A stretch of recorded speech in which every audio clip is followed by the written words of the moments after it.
وإذا بالنبي صلى الله عليه وسلم يقرأ سورة الحاقة حتى بلغ قول الله تعالى: فلا أقسم بما تبصرون وما لا تبصرون.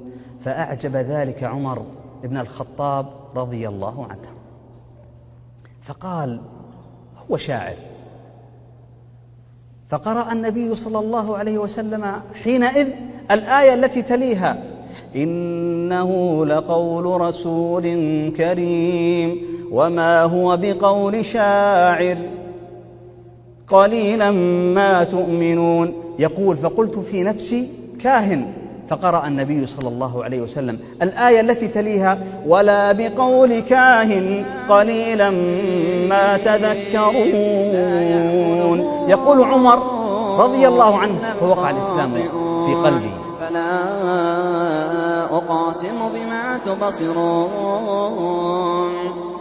وما لا تبصرون إنه لقول رسول كريم وما هو بقول شاعر قليلا ما تؤمنون ولا بقول كاهن قليلا ما تذكرون.